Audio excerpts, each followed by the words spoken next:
PBE Finals Game 3 updates, dominasyon ng San Miguel Bearmen versus sa solusyon ng Magnolia Chicken Templados at Justin Brownlee nasa Pilipinas na. Ito ang ating pag-uusapan sa video nating ito. Ngunit kung bago ka pa lang sa aking munting YouTube channel ay humingi po ako ng like, share and subscribe. Maraming salamat. So kitang-kita nga ang pagiging dominante nitong San Miguel Bearmen dito sa series nila kontra sa Magnolia Chicken Templados. Sa katunayan ay 2-0 na nga sila dito at ayon kay Coach George Gallen, 2-0 is nothing. Our team is thinking how to get 4 games before them. So ayaw nga niya dito magsaya muna dahil malayo pa nga ang series. Ayaw nga dito kay Coach George Gallen.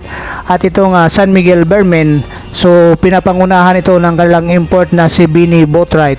So ito nga ang nagiging isa sa dominante nga dito sa San Miguel Bearmen. Sa pagpasok nga ni Benny Boatwright dito sa San Miguel Bearmen ay hindi pa nga ito nakakatikim ng talo at mayroon na siyang 11 game winning streak. At itong si Benny Boatwright dito sa finals ay nag-average nga ito ng 31 points. So ganito katindi itong si Benny Boatwright dito sa series. Kaya itong Magnolia Chicken Templados ay hindi nakakapagtaka nga baon nga sila ngayon sa 2-0 dito sa kanilang series dahil nga dito kay Benny Boatwright ng San Miguel Bearmen. At itong si Benny Boatwright ay marami din katulong dito sa San Miguel Bearmen dahil ayon nga kay Coach George Gallen ay date 15 nga itong kanyang team. Isa na nga dito, itong si Benny Boatwright ay natutulungan nga ng isa rin sa pinakamatangkad na player dito sa San Miguel Bearmen. Ito nga ay ang kanilang sentro at 7-time MVP na si John Mar Fajardo, kung saan itong si John Mar Fajardo naman mga lods ay nag-average nga ito ng double-double dito nga sa finals. At itong si John Mar Fajardo ay hindi nga lang ito magaling sa loob at nakita nga natin dito sa game 2 na may tira rin itong sa labas. At isa pa dito sa nagiging threat nga para sa Magnolia Chicken Templados ay itong si CJ Perez. Ganito rin ang malaki rin ang nagiging ambag ni CJ Perez dito sa San Miguel Bearmen. At katunayan, isa rin dito itong kanilang veteranong si Marcio Lasater na bukod sa subok na nga ito pagdating dito sa finals, maganda rin ang naging contribution niya dito. So dito naman tayo sa magiging solusyon nga nitong si Coach Chito Victolero ng Magnolia Chicken Templados. At ayon nga sa kanya dito nga mga lods sa report ng Inquirer.net, sinabi nga ni Coach Chito Victolero na hindi kami susuko. So ito nga yung mensahe niya sa kanyang team at sa kanyang mga manlalaro. Ayon nga kay Coach Chito Victolero, hindi ito ang oras para umayaw. So pinaghahandaan namin ito, ito yung pangarap namin simula pa nga nung 8 buwan pa nga ang nakalipas, ayon kay Coach Chito Victolero. So ayon nga sa kanya, kaya kailangan lang namin sa ngayon ay magpahinga at saka paghandaan ang susunod na laban. Isa pa rin sa sinabi ni Coach Chito Victolero sa kanyang team na sila nga yung league best team pagdating nga sa depensa. At hindi nga nila ito ma-capitalize sa bintahe dito nga sa San Miguel Bearmen dahil particular nga itong San Miguel Bearmen sa opensa. Kaya dito nahihirapan nga itong Magnolia Chicken Templados na pigilan itong San Miguel Bearmen sa opensiba. At ito nga mga lods ang tanging nakakatulong nga dito sa ngayon sa finals itong si Mark Baroka. So si Mark Baroka ang naging consistent na katulong dito sa kanilang import para dito sa dalawang laban nila dito sa finals. At ito nga mga lods ang ibang mga player nga ng Magnolia Chicken Templados ay parang missing nga dito. At itong kanilang import, bagamat maganda nga pinapakita nitong si Tyler Bay, consistent nga rin to at double-double performance din ang kanyang naiambag dito sa kupunan. So hindi nila kinakakayanin kung silang 2 o 3 player nga lang dito ang nagkakaroon ng double digit na scoring. At isa pa sa nakikitang problema ni Coach Chito Victolero ayon dito sa report ng Spin.ph ni Jerry Ramos, itong pagiging foul trouble ni Calvin Abueva at ang kanyang emotion. So kailangan mapigilan nga niya itong kanyang emotion dito sa series dahil ayon kay Coach Chito Victolero hindi nga ito nakakatulong.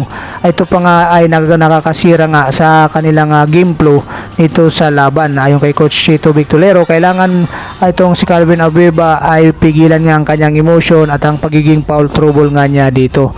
Sa katunayan nga itong si Calvin Abueva ay nagambag lang ng 6 points sa game 1, 3 points lang dito sa game 2 kung saan ay napalaban pa nga ito kay Motau Tua at saka kay Coach George Gallen at saka sa misis ni Motau Tua.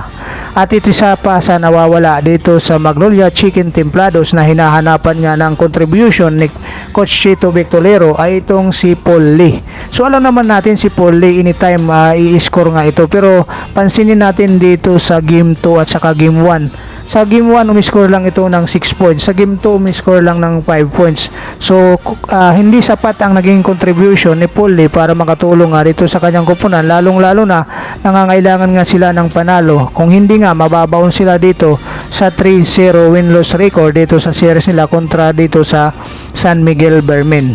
Kaya itong Magnolia Chicken Templados, itong si Gio Halalo, isa rin sa hinahanapan din ng contribution dito para makatulong din dito sa kanilang koponan na makaahon sa kanilang standing dahil mahirap nga makabangon sa 3-0 pagamat nagawa nga ito ng San Miguel Bermen. So mahirap din kung makabaka sakali. So para naman sa pangalawang basketball updates natin, Justin Brownlee dumating na nga sa Pilipinas para sa Gilas in FIBA Asia Cup Qualifiers. So si Justin Brownlee na nga ay dumating na nga kaninang umaga dito sa Pilipinas kung saan ay sinalubong nga siya ng mga reporter at ilang mga tao na malapit nga dito kay Justin Brownlee. At itong si Justin Brownlee nga ay kita natin na masaya nga sa kanyang pagbabalik. At una nga dito nakapag-post na nga itong si Boss Al Francis Chua kasama nga itong si Justin Brownlee mula sa pagdating nga nito. At isa pa dito nakapag-post na rin itong si Justin Brownlee kasama si Boss RSA ng San Miguel Corporation kung saan ay dumiretso nga itong si Justin Brownlee sa SMC headquarters sa Ortigas. Kaya itong si Justin Brownlee ay sabik na nga makabalik dito sa paglalaro niya ng basketball. Matatandaan natin na itong si Justin Brownlee ang resident import niya ng Barangay Ginebra, San Miguel kung saan ay hindi nga siya nakapaglaro dito sa PBA Commissioner's Cup. At itong si Justin Brownlee ay naglaro nga ito para sa Gilas Pilipinas sa nakaraang 19 Asian Games sa Hangzhou, China kung saan ay tinalo nga ng Gilas Pilipinas ang Team Jordan para sa gintong medalya. At dito naman mga lods ay natest nga itong si Justin Brownlee na positive sa pinagbabawal na substance at nagkaroon siya ng tinatawag na anti-doping rule violation. Kaya itong si Justin Brownlee ay hindi nga muna nakapag-suit up para sa Barangay Ginebra, San Miguel at sa mga ilang basketball activities niya. So ito na nga yung magandang naging resulta sa ginawa ni Justin Brownlee kung saan simula nung matest itong positive noong November 9 ay kanya agad ginawa ay sinuspindi nga niya ang kanyang sarili, itong tinatawag na provisional suspension kung saan nang binigyan na nga ito ng FIBA ng notice of charge ay nag-take effect nga itong ginawa ni Justin Brownlee mula November 9 hanggang Feb 9. Kung bibilangin nga natin ay 3 buwan nga ito. So ito rin yung binigay na charge sa kanya ng FIBA. Kaya itong ginawa ng SBP, itong sakripisyo ng Barangay Ginebra, San Miguel at ni Justin Brownlee ay ngayon nga ay aanihin na ng Gilas Pilipinas at ito nga ay makakapaglaro na siya para sa FIBA Asia Cup Qualifiers.